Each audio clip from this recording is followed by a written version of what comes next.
예레미야 14장 1절에서 4절 다시 읽어보세요. 가뭄에 대하여 예레미야에게 임한 여호와의 말씀이라. 유다가 슬퍼하며 성문의 무리가 곤비하여 땅에 앉아 애통하니 예루살렘의 부르짖음이 위에 오르도다. 귀인들은 자기 사환들을 보내어 물을 기르라 하나 그들이 우물에 갔어도 물을 얻지 못하여 빈 그릇으로 돌아오니 부끄럽고 근심하여 그 머리를 가리우며 땅에 비가 없어 지면이 갈라지니 밭가는 자가 부끄러워서 그 머리를 가리는도다. 자, 여기 보면 그 유대 땅에 이제 대단한 가뭄이 들었습니다. 그 당시에. 그래서 가뭄이 드니까 온 유다가 슬퍼하고 성문의 무리가 곤비하고 땅에 앉아 애통하고 예루살렘의 부르짖음이 하늘에 사무쳤다는 거예요. 그래서 여기 보면 귀족의 하인들이 물을 길러 우물에 갔어도 물을 얻지 못하니까 빈 그릇으로 돌아오고 또 땅에 비가 안 오니까 지면이 갈라지고 들의 암사슴이 새끼를 낳고 먹일 물이 없으니까 내버리는 거예요. 나오제 봅니다. 그렇게. 들나귀들도 먹을 풀이 없으므로 눈이 아득해 한다는 거예요. 원산이 아른아른하는 거죠. 아주 대단한 가뭄이었습니다. 이제 뒤에 나오겠습니다만 이렇게 심각한 가뭄이 환경적으로 온 원인이 뭐냐면 하나님 말씀을 버린 것 때문에 그렇다 하는 얘기가 나와요. 뒤에. 그리고 또 하나는 거짓 선지자들을 따랐다는 거예요. 이 두 가지가 같이 가는 거예요. 하나님 말씀을 버리는 것과 거짓 선지자를 따르는 거하고는 같은 류에 속합니다. 거짓 선지자를 따르면 자기는 하나님 말씀을 따라간다고 굉장히 생각을 하는데 결국은 말씀을 버린 거죠.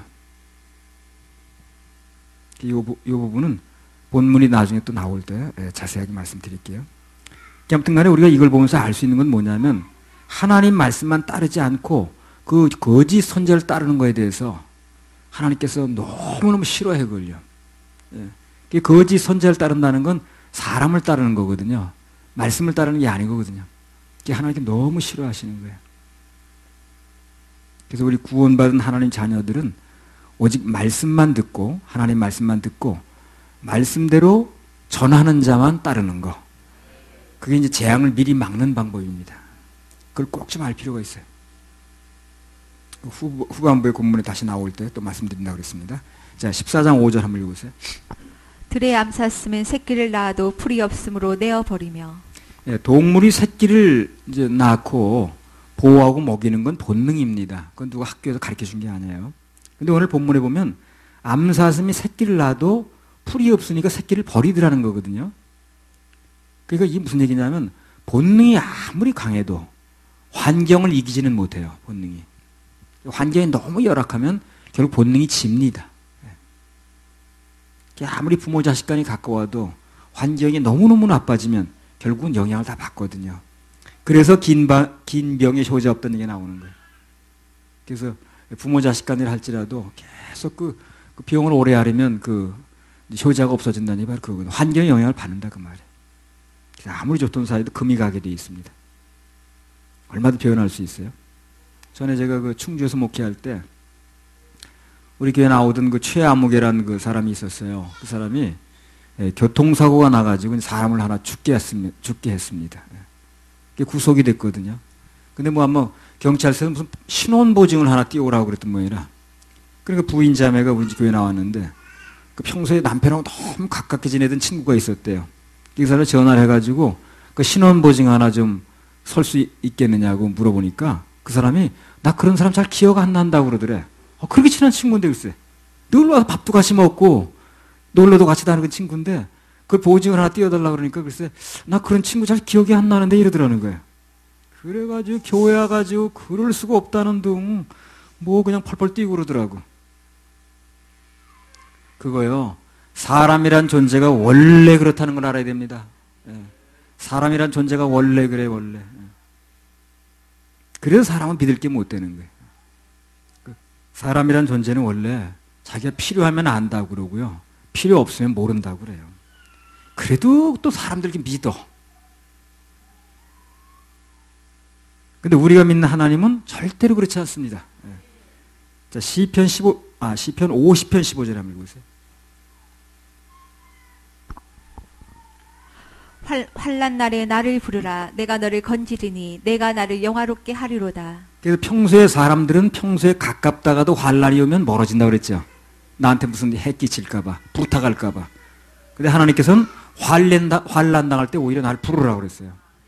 자, 이런 분이 없지. 사람들은 다 환난 당하면 어렵다 그러면요. 아유, 뭘 그 어려운 얘기를 자꾸 나한테 해. 근데 우리 주님은 뭐라고 그러십니까? 환난 날에 나를 부르라. 날 불러라. 그러면 내가 널 건져주겠다는 거예요. 그래서 인간은 환난 날에 부르면 싫어하지만 좋은 자리나 부르면 좋아하고, 그러나 하나님은 그렇지 않습니다. 어려운 일 환난 날에 부르면 가까이 하시고 응답하신다고 그랬어요. 그것만 알아도 우리는 어려울 때 누굴 불러야 되는가, 평소에 누구와 가까이 해야 되는가, 이걸 아는 거죠. 사람은 믿을 수가 없어요. 너무 믿지 마세요. 다 좋을 때 좋은 거지, 어려워가지고 다 이렇게 뭐 그냥 부탁이나 사이가 되면요, 다 한두 번이지 피하고 저쪽 골목에서 마주치면 이쪽 골목으로 합니다. 당할 때, 인생의 막바지에 몰렸을 때, 그때 가까이 가까이 할 수 있는 존재가 진짜 가까운 존재라. 근데 우리 주님이 바로 그런 분이라는 거예요. 그러니까 평소에 사람 마음 얻으려고 하나님 등지는 거, 그 매우 손해보는 일입니다. 미련한 일입니다. 진짜 어려울 때 누가 나를 가까이 하시는가, 누가 나를 불러달라고 하는가, 그거 정도는 알고 살아야지. 인간이란 존재는 결정적인 순간에는 방패도 아니고요, 도움자도 아니고 또 도와줄 능력도 없어요. 그러나 우리 주님께서는 내가 곤란할 때일수록 더 의뢰할 분이시고 구원자이십니다. 믿으시기 바랍니다. 전에 그 무슨 동물 다큐멘터리 그 프로에 보니까 수리부엉이가 들판 어디다가 뭐 이렇게 알을 낳더라고. 그러니까 그 엄마가 품어줘가지고 온도가 맞아야 이제 부화가 되는 모양이라. 근데 겨울이니까 눈이 막 오는 거야, 그냥. 정말 많은 눈이 오더라고. 근데 세상에 그 눈을 다 막고 앉았더라고, 부엉이가. 그 자기가 날아가면은 그 알이 담아들 거 아니야. 그러니까 알이 이제 온도가 안 맞으면 죽는 거 아니야. 그러니까 한겨울인데 글쎄. 그 부엉이가 그냥 그 눈을 다 맞으면 이렇게 품고 앉았더라고. 본능이 그렇게 강한 겁니다. 이 세상엔 본능처럼 강한 게 없어요. 그런데 그 본능이 아무리 강해도 하나님의 사랑만큼 또 못하다는 거예요. 이사야 49장 15절.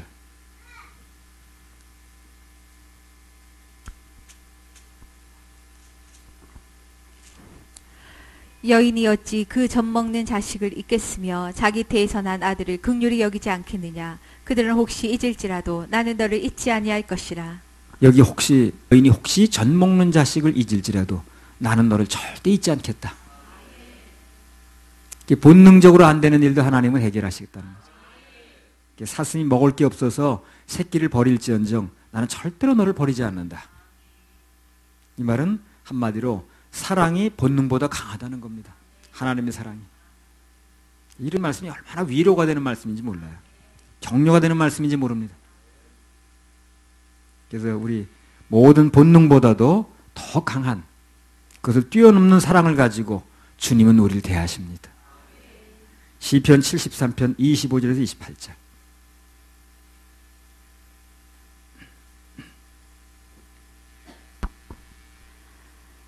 하늘에서는 주 외에 누가 내게 있으리요. 땅에서는 주밖에 나의 사모할 자 없나이다. 내 육체와 마음은 쇠잔하나 하나님은 내 마음의 반석이시요 영원한 분길이시라.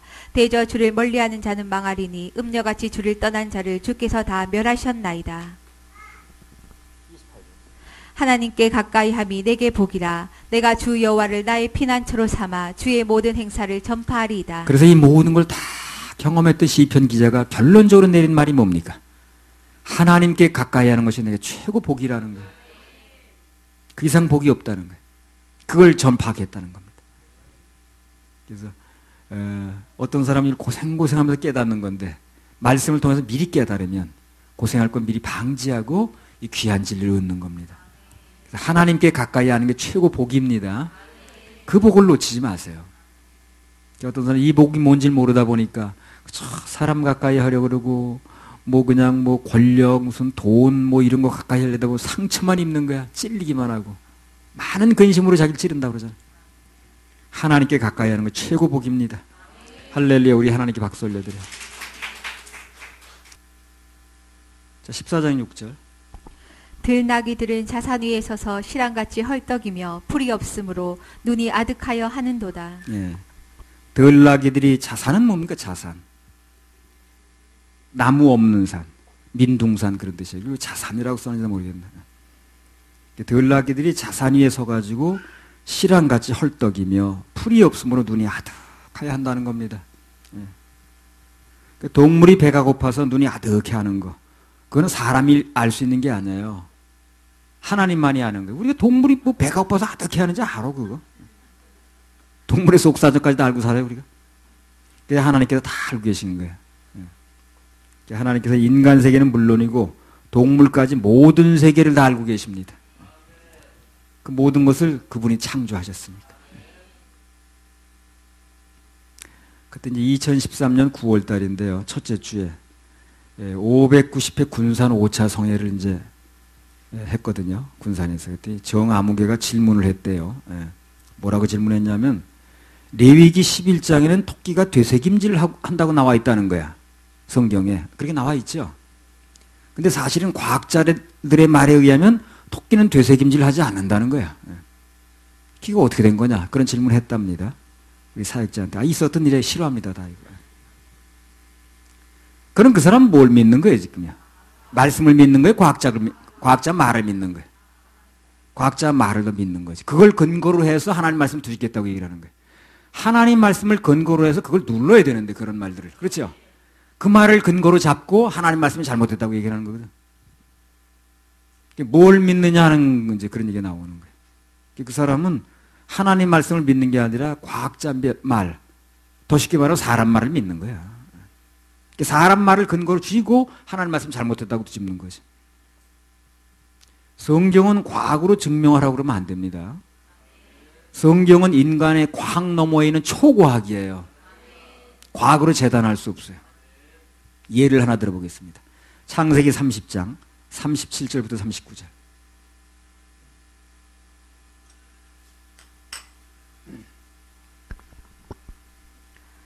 야곱이 버드나무와 살구나무와 신풍나무의 푸른 가지를 취하여 그것들의 껍질을 벗겨 흰 무늬를 내고 그 껍질 벗긴 가지를 양떼가 와서 먹는 개천의 물구유에 세워 양떼에 향하여 하매 그때가 물을 먹으러 올 때에 새끼를 베니 가지 앞에서 새끼를 뱀으로 얼룩얼룩한 것과 점이 있고 아롱진 것을 낳은지라. 예, 이것도 싫어하죠. 싫어합니다. 자, 그러면 싫어하는 맞는데 거짓을 엿다 성경에 써놓을 일은 없으니까. 그런데 양떼들이 껍질이 벗겨진 나무 앞에서 물을 먹으면 얼룩얼룩한 점이 있고 아롱진이 나오더라는 거야. 예. 실제 나왔습니다. 이건 과학적으로 맞는 거예요? 전혀 근거 없습니다. 과학적으로. 아니 무슨 껍질 벗긴 나무 앞에서 물을 먹는다고 양이 얼룩얼룩 게 나오나 그래. 과학적인 근거가 없는 거예요. 이게요. 그래 과학적인 근거가 있든 없든 하나님 안에서는 얼마든지 된다는 겁니다. 실제로 그런 일이 일어났으니까. 아니 뭐 홍해와 뭐 요단강 물이 갈라진 건 과학적으로 맞는 거예요. 그것도 안 맞습니다. 물이라는 건 표면 장력이라고 그러죠. 표면은 끌어당기는 힘이 있어요. 그걸 표면 장력이라고 그래. 그래서 물은 갈라져도 표면 장력에 의해서 다시 붙는 거예요. 그러니까 과학적으로는 그렇다고 말이에요. 그런데 하나님 말씀에 의해서 요단강물과 홍해가 갈라졌죠. 과학으로 설명 안 되는 게 이루어진 거예요. 처녀가 아이 낳는 건 과학적으로 맞습니까? 안 맞습니다. 그것도. 죽은 사람이 살아나는 건 과학적으로 맞아요? 그것도 안 맞습니다. 과학으로 어떻게 할 수 있는 것도 아니고 그걸. 그러나 하나님 말씀 안에서는 과학으로 안 돼도 하나님 말씀은 된다는 거거든. 그리고 그걸 믿어야지. 초과학을 믿어야지. 무슨 과학이 무슨 되새김질 하니 안 하니 그런 얘기를 들이대고 앉았나 그래. 천지를 만드신 분이 토끼도 만들었는데. 그렇잖아요. 그 과학자가 토끼를 만든 거예요. 만든 분이 더 잘 아시겠지. 그래서 우리는 토끼를 만드신 분이 그렇다고 그러니까 그대로 믿는 거예요. 그게 이제 신자니까. 과학이 뭐라고 얘기하든 우리는 오직 하나님 말씀만 믿으면 됩니다.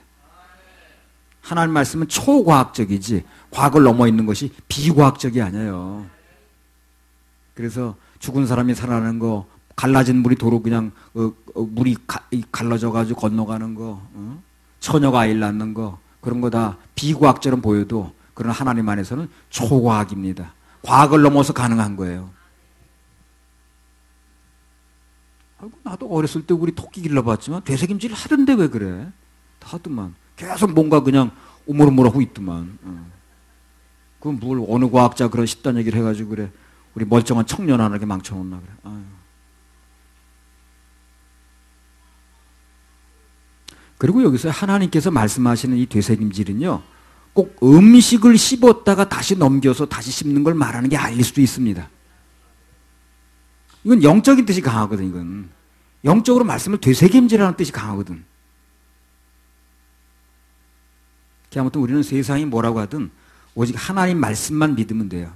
그게 가장 안전한 거예요. 아니, 동물이 배가 고파서 어떻게 하는지 우리가 그건 모르잖아요. 그건 하나님 아신다고 그랬으니까. 아니, 신자가 말씀을 믿어야지 무슨 과학을 믿나 그래. 그것만 봐도 신자가 아닌 거지 뭐. 과학은 못하는 거 천지고요. 모르는 거 투성입니다. 과학은 모르는 거 투성이에요. 현대의학으로는 모르는 거 무지하게 많아요. 용종도 그 주름 속에 숨어 있으면 모른다고 그러잖아요. 그 현대과학이라는 건 모르는 거 투성이에요. 못하는 거 천지고. 아니, 나도 어떤 병원 가도 저기면 그거 뭐 유비역이 약해진 건 회복 불가능합니다. 안 됩니다. 그거는 한번 이제 저기 되면 다시 회복이 안 됩니다. 못하는 거 천지야.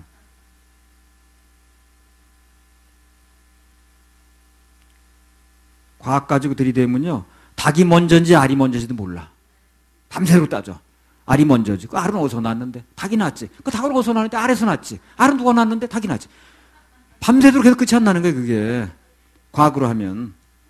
그 창세기 보면 뭐라고 그럽니까? 분명히 닭이 먼저라고 그럽니다. 창세기 1장 20절 21절.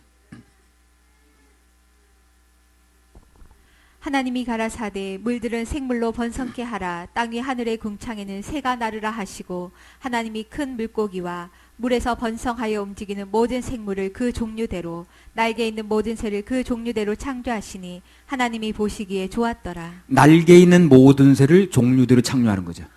그럼 뭐가 먼저 나왔습니까? 새가 먼저 나왔지. 닭이 먼저입니까? 알이 먼저입니까? 닭이 먼저입니다. 딱 나오잖아요. 과학적으로는 밤새도록 얘기해도 끝나지 않는 문제를 성경에 들어오니까 한마디로 끝나잖아. 그러니까 그 어디 연세대학교 창조과학을 가르치면 잘하는 거예요, 그거요. 그랬더니 그걸 들고 일어나가지고 무슨 공대에서 그 창조론을 가르치냐고. 그러면 그 진화론은 과학적이에요, 그런 거. 그것도 가설에서 시작된 거예요. 가설이 거짓 같잡니다, 그게.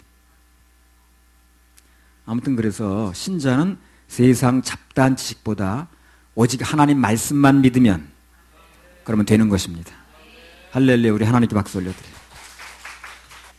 자, 예레미야 14장 7절에서 9절 또 읽어보세요. 여호와여, 우리의 죄악이 우리에게 대하여 증거할지라도 주는 주의 이름을 위하여 일하소서. 우리의 타락함이 많으나이다. 우리가 주께 범죄하였나이다. 이스라엘의 소망이시오 곤란한 때의 구원자시여, 어찌하여 이 땅에서 거류하는 자같이 하룻밤을 유숙하는 행인같이 하시나이까. 어찌하여 놀라 벙벙하는 자 같으시며 구원치 못하는 용사 같으시니까. 여호와여, 주는 오히려 우리 중에 계시고 우리는 주의 이름으로 일컬음을 받는 자이오니 우리를 버리지 마옵소서. 7절만 다시 읽어보세요. 여호와여, 우리의 죄악이 우리에게 대하여 증거할지라도 주는 주의 이름을 위하여 일하소서. 우리의 타락함이 많으니이다. 우리가 주께 범죄하였나이다. 우리가 잘못했다 할지라도 하나님은 당신의 이름을 위해서 일해달라, 그런 얘기입니다. 이 세상 사는 사람들은 다 자기 이름이 빛나길 원해요. 그렇죠? 시험을 보면 자기 이름, 합격자 명단에 자기 이름이 탁 나오면 좋죠. 아니면 고득점자 명단에 자기 이름이 이제 들든가. 불합격자나 그 저득점자 명단에 자기 이름이 들길 바라는 사람은 없거든. 또 자기 이름이 성공한 사람들의 명단에 들길 바라지 실패한 사람들의 명단에 듣길 바라는 사람은 없어요. 모든 사람들은 다 그 이름 앞에 영광을 돌립니다. 그렇죠? 이름 앞에. 무슨 암흑의 대통령, 암흑의 사장, 암흑의 장군, 그래가지고 모든 영광을 다 이름 앞에 붙입니다. 하나님은 어떻습니까? 똑같습니다. 그분도 그 이름의 영광을 돌리세요. 그분의 이름. 그분의 이름을 영화롭게 하는 곳에 하나님 일하시는 거예요. 그분께서도 당신의 이름에 영광이 돌려지고 전기가 돌려지는 것, 그건 무엇보다 신경을 쓰십니다. 주기도문에 보면 제일 먼저 그 나오잖아요. 하늘에 계신 우리 아버지요, 이름이 거룩히 여김을 받으시오며. 하나님께서 어디에 신경을 쓰시고 어디에 역사를 하시는가? 당신의 이름이 거룩히 여김을 받는 그런 곳에 역사합니다. 그러니까 하나님의 이름을 막 부르는 데는 하나님의 역사가 없습니다. 그러니까 여러분 인생에 절대 하나님의 이름을 막 부르지 마세요. 고귀하게 불러야 됩니다. 그래 내 인생이 평탄해요. 하나님께서 당신의 이름이 우습게 여겨지고 당신의 이름이 존귀히 여기지 않는 곳에서는 절대로 능력을 베푸지 않습니다. 복을 주지 않으세요. 반대로 주의 이름을 높이고 주의 이름을 앞세우는 곳에서는 다소 인간적으로 실수가 있어도, 그 사람 잘못이 있어도 그 이름 때문에 역사하시는 거예요. 이름 때문에. 그래서 성경에 보면 하나님의 이름이 땅에 떨어지는 것에 분개해가지고 의분해가지고 행동한 곳에는, 행동한 사람에게는 반드시 하나님이 역사를 했습니다. 그 민수기에 나오는 비느하스 있죠. 그 하나님의 영광 때문에 그 사람이 의분을 일으켰잖아요. 그러니까 하나님 칭찬해 주시고 대대로 너네가 제사장 해 그러잖아요. 그 사사기에 나오는 에훗 같은 사람들, 사무엘상서에 나오는 다윗이 그래서 그 한 겁니까? 하나님 이름이 땅에 떨어지니까 골리앗 때문에. 그러니까 자기가 나선 거 아니에요. 그러니까 하나님께서 다윗의 이름을 높이 들리시고 왕으로 삼아주시고 그러잖아요. 요나단 마찬가지고. 그래서 아무튼 간에 하나님께서는 당신의 이름이 걸린 일에는 대단히 민감합니다. 오늘 예레미야의 기도가 바로 그거예요. 7절 다시 읽어보세요. 여호와여, 우리의 죄악이 우리에게 대하여 증거할지라도 주는 주의 이름을 위하여 일하소서. 예, 그래서 한마디로 말하면 당신의 이름이 걸려 있으니까 어떻게 좀 해달라는 거예요. 그래서 우리 신앙의 선배들은요, 다 결정적인 순간에 어떻게 했습니까? 그 이름에 호소했습니다. 하나님의 이름에. 그래서 이름에 호소하면, 이름을 걸고 하면 하나님께서 당신의 이름이 걸린 일에는 반드시 역사를 하셨습니다. 예를 하나 들어보겠습니다. 여호수아 7장 4절에서 9절. 예는 성경에서 들면 돼요. 백성 중 3,000명쯤 그리로 올라갔다가 아이 사람 앞에서 도망하니 아이 사람이 그들의 36인쯤 죽이고 성문 앞에서부터 스바림까지 쫓아와서 내려가는 비탈에서 쳤으므로 백성의 마음이 녹아 물같이 된지라. 여호수아가 옷을 찢고 이스라엘 장로들과 함께 여호와의 궤 앞에서 땅에 엎드려 머리에 티끌을 무릅쓰고 저물도록 있다가 여호수아가 가로되 슬프도소이다. 주 여호와여, 어찌하여 이 백성을 인도하여 요단을 건너게 하시고 우리를 아모리 사람의 손에 붙여 멸망시키려 하셨나이까. 우리가 요단 저편을 족하게 여겨 거하였다면 좋을 뻔하였나이다. 주여, 이스라엘이 그 대적 앞에서 돌아섰으니 내가 무슨 말을 하오리이까. 가나안 사람과 이 땅 모든 거민이 이를 듣고 우리를 둘러싸고 우리 이름을 세상에서 끊으리니 주의 크신 이름을 위하여 어떻게 하시려나이까. 예, 이스라엘이 애굽에서 나오고 나서 나올 때부터 시작해서 홍해바다 건넜죠. 홍해바다 건너고 여리고성이 무너질 때까지 승승장구했습니다. 한 번 패한 적이 없어요. 그 강력한 애굽 군대를 통해서 이겼고요. 여리고성도 무너뜨렸고요. 그러다가 별거 아닌 것 같이 보였던 아이성에서 무너졌어. 그러니까 아주 낙심하고 실망되고, 그때 여호수아가 뭘 기도했습니까? 아이성에서 패한 후 기도하기를, 가나안 사람과 이 땅 모든 거민이 이를 듣고 우리 둘러싸고 멸시할 것이다. 이 세상에서 우리를 끊으려고 덤벼들 것이다. 그러니 주의 크신 이름을 위해서 어떻게 할 것이냐, 이렇게 기도하는 거예요. 주의 크신 이름을 위해서 어떻게 할 것이냐. 이름을 걸고 기도하니까 하나님께서 개입할 수밖에 없어요. 하나님의 이름을 걸고 말하니까 하나님께서 곧바로 왜 이런 일이 벌어졌는가에 대해서 원인을 얘기를 해줍니다. 뭐가 원인이라는 거예요? 왜 그랬다는 거예요?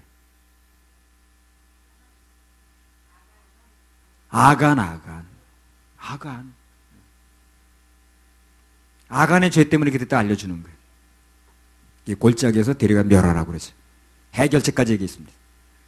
아무튼 결정적인 순간에 주의 이름을 믿으면 해결이 와요. 해결이 와요. 원인도 알게 돼 있고. 구원도 마찬가지입니다. 예수 이름을 믿고 안 믿고에 따라서 운명이 결정됩니다. 마태복음 1장 21절에 아들을 낳으려니 이름을 예수로 하라. 이는 그가 자기 백성을 저희 죄에서 구원할 자입니다. 내 죄가 건져진다는 예수의 이름 뜻, 그 이름 뜻이 예수라는 것, 그것을 믿고 그 이름 뜻을 믿을 때 구원이 되는 거거든요.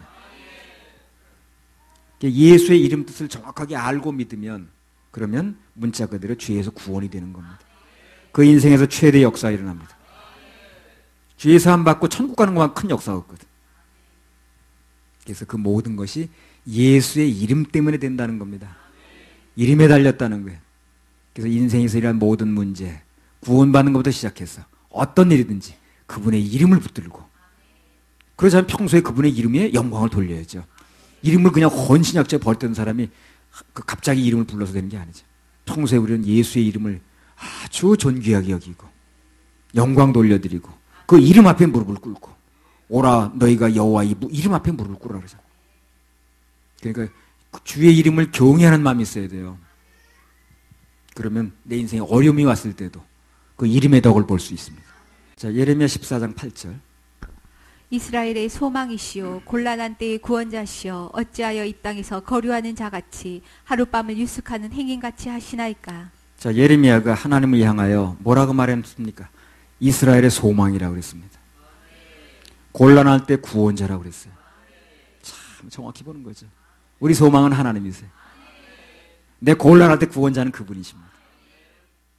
하나님은 어떤 경우에도 우리 소망이십니다. 맞죠?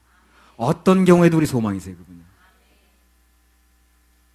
그러니까 그분은 어떤 경우에도 우리 소망이기 때문에 소망적이 아닌 것이라든가 부정적인 것이라든가 실패한 실패적인 거, 병든 거, 가난한 거 이런 것은 일단 하나님 뜻이 아니라고 보면 돼요. 하나님의 뜻은 우리가 잘 살고 행복하고 건강한 것이라고 인정을 해야 됩니다. 우리 그렇게 살기를 원하세요, 하나님께서. 어떤 분이 자기 자녀가, 어떤 사람이 자기 자녀가 병들고 못 살고 가난하길 바랍니까? 그래서 우리는 그런 생각 속에 이 일을 시작을 해야 되고요. 또 그렇게 생각하고 인생을 살아야 됩니다. 하나님께서 나를 축복하실 거야. 잘 되게 하실 거야. 가장 좋은 길로 인도하실 거야. 이렇게 믿고 인정하고 따라야 될 분들은 어떤 일이 벌어져도 그렇게 해석의 근거를 둬야 돼요. 그래야 소망이 생깁니다. 어떤 일을 시작할 때도 마찬가지라. 일은 반드시 하나님 도우셔서 잘 되게 하실 거다. 그렇게 믿고 시작하는 게 정상이에요. 그래서 하나님 안에서는 비록 안 좋은 일이 벌어져도 그분만을 믿고 기다리면 결국은 더 좋고 긍정적인 게 기다리고 있다는 것. 그 믿음이 아주 중요합니다. 로마서 8장 28절. 우리가 알거니와 하나님을 사랑하는 자, 곧 그 뜻대로 부르심을 입은 자들에게는 모든 것이 합력하여 선을 이루느니라. 하나님 안에서 어떻습니까? 합력선 전화위복입니다. 한번 해보세요. 합력선 전화위복. 전화위복입니다. 모든 것이 합력해서 선을 이루어요. 결국은 전화위복이 됩니다. 이걸 우리 믿으십시다. 어떤 환경이 지금 있든 간에 이걸 믿자고요. 이 말씀. 합력해서 선을 이룬다는 거. 전화위복이 된다는 거. 살다 보면 어떤 일에 부정적인 마음이 들 때가 있거든. 나도 어떻게 살다 보면 부정적인 마음 확 들어올 때가 있어요. 근데 언젠가 하나님께 이걸 말씀하시더라고. 부정적인 것은 절대 내 뜻이 아니다. 그런 감동을 주시더라고. 하나님은 소망의 하나님이십니다. 고린도후서 1장 18절에 20절. 예레미야가 이 어려운 순간에도 소망을 말하는 거예요. 그래서 고린도후서 1장 18절에 20절.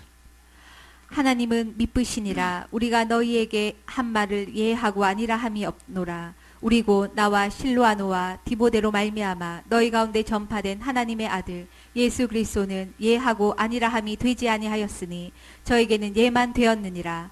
하나님의 약속은 얼마든지 그리스도 안에서 예가 되니 그런즉 그로 말미암아 우리가 아멘하여 하나님께 영광을 돌리게 되느니라. 하나님의 약속은 어떻습니까? 얼마든지 그리스도 안에서 예가 되니 된다 그 말이죠. 그런지 그런 말미암아 우리가 아멘하여 하나님께 영광을 돌리게 하느니라. 옛날 강사님 그거 이거 어떻게 아멘하여 어떻게 하는 거예요 그거? 우리가 아멘하여 하나님께 영광 그랬죠? 예. 한번 해봅시다. 아멘하여 우리가 아멘하여 하나님께 영광. 아이 손 참 이쁘다. 손 이렇게 하니까 전부 다 너무 손이 이쁘네. 예. 다시 한번 우리가 아멘하여 하나님께 영광. 아멘 아멘. 그래서 우리 인생이 부정적인 것, 소망적이 아닌 것은 일단 하나님 뜻이 아니라고 보면 돼요. 언제 어느 때나 소망, 긍정, 희망 이런 것들이 하나님 마음하고 맞습니다. 그래서 그런 것이 하나님 마음하고 맞기 때문에 그런 생각과 말 속에는 반드시 하나님 역사가 있어요. 그하고 맞으니까. 예레미야 14장 8절. 이스라엘의 소망이시여 곤란한 때의 구원자시여 어찌하여 이 땅에 거류하는 자같이 하룻밤을 유숙하는 행인같이 하시나이까. 네, 그래서 오늘 예레미야가 하나님을 이스라엘의 소망이시여 곤란한 때 구원자라고 불렀듯이 우리도 곤란할 때 정말로 입장이 아주 난처할 때 진정으로 우리가 믿고 부를 분은 예수밖에 없다는 거예요. 오직 예수. 주님 부르는 겁니다. 어려우면 주님 부르세요. 어려우면 주님 부르세요. 어디다 뭐 한숨 쉬고 할 시간에 주여 부르세요. 그냥. 어려울 때일수록 부정적인 생각에 빠지지 마시고 긍정적인 생각을 가지시고 우리를 도우시는 주님의 이름을 부르시기 바랍니다. 그러면 하나님께서 그분의 이름을 위해서라도 도우심의 손길을 뻗치실 겁니다. 할렐루야. 우리 하나님께 박수를 드려요. 예레미야 14장 10절. 여호와께서 이 백성에 대하여 말씀하시되 그들이 어그러진 길을 사랑하여 그 발을 금하지 아니하므로 나 여호와가 그들을 받지 아니하고 이제 그들의 죄를 기억하고 그 죄를 벌하리라 하시고. 예. 그러니까 이들이 오직 하나님 말씀만 믿지 않는 것에 대해서 다른 것을 따라간 것에 대해서 이렇게 비참하게 됐다는 게 얘기 나왔습니다. 주님만을 따라야 돼요. 말씀만을 믿어야 됩니다. 뭘 다른 걸 믿고 붙들고 늘어지나. 주님만을 따르고 그분의 말씀만을 따르는 게 우리 인생을 평안하게 하는 지름길입니다. 지름길이에요. 자, 14장 11절에 13절 한번 읽어보세요. 여호와께서 또 내게 이르시되 너는 이 백성을 위하여 복을 구하지 말라. 그들이 금식할지라도 내가 그 부르짖음을 듣지 아니하겠고 번제와 소제를 드릴지라도 내가 그것을 받지 아니할 뿐 아니라 칼과 기근과 연병으로 그들을 멸하리라. 이에 내가 가로되 슬프도소이다. 주 여호와여 보시옵소서. 선지자들이 그들에게 이르기를 너희가 칼을 보지 아니하겠고 기근은 너희에게 이르지 아니할 것이라. 여호와께서 이곳에서 너희에게 확실한 평강을 주시리라 하나이다. 예. 여기 보면 예레미야가 자기 백성들이 고통을 당하니까 그걸 보고 하나님께 간구했을 때 하나님께서 뭐라고 말씀하십니까? 복을 구하지 말아라. 그들 위해서. 오히려 멸망을 선포하셨어요. 그럼 필요곡절인데 모든 게. 그 원인이 뭐냐는 거죠. 복을 구했는데 복 구하지 말라고 그러고 멸망을 선포하셨습니까? 그렇게 한 이유가 아까 말씀드린 것과 마찬가지로 하나님 말씀을 안 따르는 거예요. 이 사람들이. 그 복을 구해도 소용없다는 거예요. 복이라는 게 말씀의 근거에서 오는 건데 그 말씀을 안 따르면서 그 말씀의 근거를 두지 않으면서 그건 복을 달라고 그러니까 줄 수 없다는 겁니다. 그리고 또 하나는 뭡니까? 거짓 선지자들의 말을 따라서 그렇다는 거예요. 그래서 거짓 선지자로부터 분리되지 않으면 중독이 풀릴 수가 없기 때문에 결국은 멸망할 수밖에 없습니다. 그러니까 거짓 선지자로부터 말을 듣는 건 최대한 줄일 수 있는 것까지 줄여야 돼요. 가능하면 듣지 않는 게 좀. 여기 방금 읽은 대로요. 본문에도 보면 그렇잖아요. 거짓 선지자들이 말하고 하나님 말씀은 정반대라. 예.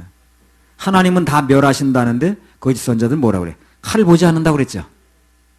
기근이 이르지 않는다고 그랬죠. 기근은 왔는데 조금 있다가. 아까 기근이 왔다고 그랬잖아요. 서두에. 그러니까 하나님 말씀하고 그들이 말하고는 틀리는 거예요. 귀만 간질간질하게 하는 거예요. 그 말 들었던 사람은 다 망하는 거예요. 그래서 하나님께서 확실한 평강을 주신다고 달콤한 말만 했었고 곧 아닌 걸로 밝혀지는데. 근데 문제는 뭡니까? 하나님 말씀하고는 그것이 다 정반대였다는 거예요. 그게 문제예요. 달콤한 말이 중요한 게 아니고 그 말이 하나님 말씀과 맞느냐 안 맞느냐 이게 중요한 겁니다. 근데 사람들은 그 맞느냐 안 맞느냐 따지지 않더라고. 그 말이 내게 달콤하냐 안 달콤하냐 이것만 따지고 앉았더라고. 속지 않고 살려면 이 세상 어떤 사람이라 말해야 할지라도 그것이 하나님 말씀하고 부합되는가 그걸 꼭 살펴봐야 됩니다. 하나님 말씀하고 맞는가. 그래 나중에 낭패를 당하지 않아요. 오늘 많은 사람들이 보면 사람의 말에는 너무 무게를 둬. 우리 담임 목사가 그렇게 말했다는 둥, 무슨 신학자가 그렇게 얘기했다는 둥, 무슨 교수가 그렇게 얘기했다는 둥, 무슨 박사가 그렇게 얘기했다는 둥. 거긴 너무 무게를 두면서 정작 진리 대신 하나님 말씀에는 무게 두지도 않고 마음을 쏟지도 않고 들으려고 하질 않아. 나는 끝까지 장화무게 말만 듣겠대. 그러니까 거기서 모든 비극이 싹 트는 거예요. 예레미야 14장 14절. 여호와께서 내게 이르시되 선지자들이 내 이름으로 거짓 예언을 하도다. 나는 그들을 보내지 아니하였고 그들에게 명하거나 이르지 아니하였거늘 그들이 거짓 제사와 거짓 계시와 복술과 허탄한 것과 자기 마음의 속임으로 너희에게 예언하도다. 거짓 선지자들을 따라서 그랬다고 그랬는데 그 특징이 뭐냐면 우선 겉으로 보기에는 그들도 예수 이름으로 뭘 하는 거예요. 하나님 이름을 걸고 하는 거예요. 계시도 하고 예언도 하고 설교도 하고 사역도 하고. 그래서 예수 이름으로 뭔가 하기는 하는데 결국은 그것이 거짓이라는 거예요. 왜 그렇습니까? 예수만 믿는 게 아니고 예수 중심이 아닌 거예요. 이름은 걸었는지 모르지만. 속지 않으려면 최우선적으로 모든 것을 말씀의 기준을 두는 게 중요하고 그에 못지않게 또 중요한 게 뭐냐면 말씀편에 서는 사람을 만나는 게 중요해요. 그걸 기도할 필요가 있습니다. 자, 14장 15절 16절. 그러므로 내가 보내지 아니하였어도 내 이름으로 예언하여 이르기를 칼과 기근이 이 땅에 이르지 아니하리라 하는 선지자들에 대하여 나 여호와가 이같이 이르노라. 그 선지자들은 칼과 기근에 멸망할 것이요 그들의 예언을 받은 백성은 기근과 칼로 인하여 예루살렘 거리에 던짐을 입을 것인즉 그들을 장사할 자가 없을 것이요 그 아내와 그 아들과 그 딸도 그렇게 되리니 이는 내가 그들의 악을 그 위에 부음이니라. 그러므로 내가 보내지 아니하였어도 내 이름으로 예언하여 이르기를 거짓 선지자들이 칼과 기근이 이 땅에 이르지 아니하리라 하는 선지자들에 대하여 나 여호와가 이같이 말하노라. 그 선지자들은 칼과 기근에 멸망할 것이요 그들의 예언을 받은 백성은 기근과 칼로 인하여 예루살렘 거리에 던짐을 입을 것이라. 그래서 여기 보면 어떻습니까? 거짓 선지자와 그들의 말을 들은 사람들이 같이 망합니다. 같이 망해요. 그래서 뭘 전하는가? 그 선생을 잘 만나는 게 중요한 거예요. 그 선생만 망하는 게 아니에요. 그 들었던 사람도 같이 망하는 거예요. 그래서 어디서 누구의 말을 듣고 신앙생활 할 것인가? 이거 냉정히 판단해야 됩니다. 그 선생 잘못 만나면 같이 망하는 거예요. 여기 나왔잖아요. 그것을 전하는 사람과 듣는 사람이 같이 망한다 그러죠. 예레미야 14장 17절 18절. 너는 이 말로 그들에게 이르라. 내 눈이 밤낮으로 끊치지 아니하고 눈물을 흘리리니 이는 처녀 딸 내 백성이 큰 파멸 중한 창상을 인하여 망함이라. 내가 들에 나간즉 칼에 죽은 자요 내가 성에 들어간즉 기근으로 병든 자며 선지자나 제사장이나 다 땅에 두루 다니며 어찌할 바를 알지 못하는도다. 그런데 참 감사한 건 뭐냐면 하나님께서 그래도 범죄한 이스라엘 백성들을 아주 버리지 않았다는 겁니다. 뭘 보고 합니까?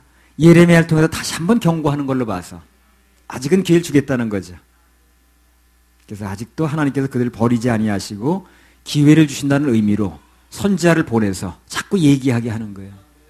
그러니까 누군가가 자꾸 지적을 하고 얘기를 한다는 건 아직은 기회가 있다는 겁니다.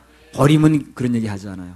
사형 집행을 앞두고 그 마지막 그 사형 집행을 앞두고 조금 있으면 이제 그 뭐야 목에다 밧줄을 걸고 죽을 사람이야. 그 사람 앞에 두고 너 그런 범죄를 왜 했어? 그렇게 사람을 죽이면 되겠어? 그런 얘기 하지 않습니다. 왜 안 합니까? 그 사람 이미 죽을 사람이에요. 기회를 줄 수가 없는 거예요. 그러니까 안 하는 거예요. 아, 그렇게 사람을 무자비하게 죽이면 되겠어? 왜 그렇게 했어? 그렇게 말하지 않는다는 거예요. 더 이상 기회를 줄 사람이 아니기 때문에. 근데 뭔가 지적을 하고 하나님께 꾸중을 하신다는 건, 들춰낸다는 것은 아직은 기회를 더 준다는 겁니다. 그래야 감사해야 돼요. 그래서 이스라엘 백성들에게 아직도 예레미야를 통해서 이렇게 경고를 하신다는 건 아직 기회를 주시겠다는 거죠. 그래서 그들이 그때만 돌이켰다 할지라도, 그때만 돌이켰어도 멸망을 면할 수 있었던 겁니다. 근데 유감스럽게도 그 마지막 기회를 놓치는 거예요, 이 사람들이. 지금 이 시간도 마찬가지입니다. 하나님께서 어떤 종을 통해서 말씀을 하신다면 다시 한번 기회를 주시는 겁니다. 그때라도 마음을 겸손하게 꺾고 말씀을 받으면 구원을 이룰 수가 있고요. 문제가 해결될 수 있고요. 잘못된 길에서 돌이킬 수 있습니다. 고린도후서 6장 1절 2절.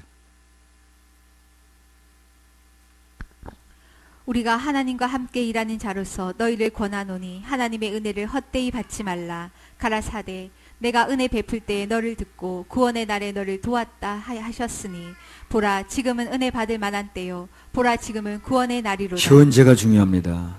현재 내가 이 자리에 와 있을 때 그때 들려지는 말씀이 중요한 거예요. 내일 어저께 그렇게 중요하지 않습니다. 오늘 이 시간이 중요한 거예요. 오늘 이렇게 말씀이 들려질 때 말씀이 선포될 때 그 말씀을 은혜를 헛되이 받지 말고 아멘으로 받는 게 중요합니다. 마음에 넣는 게 중요한 거예요. 자, 예레미야 14장 19절부터 21절. 그날 그 시간에 들려지는 말씀이 중요한 거예요.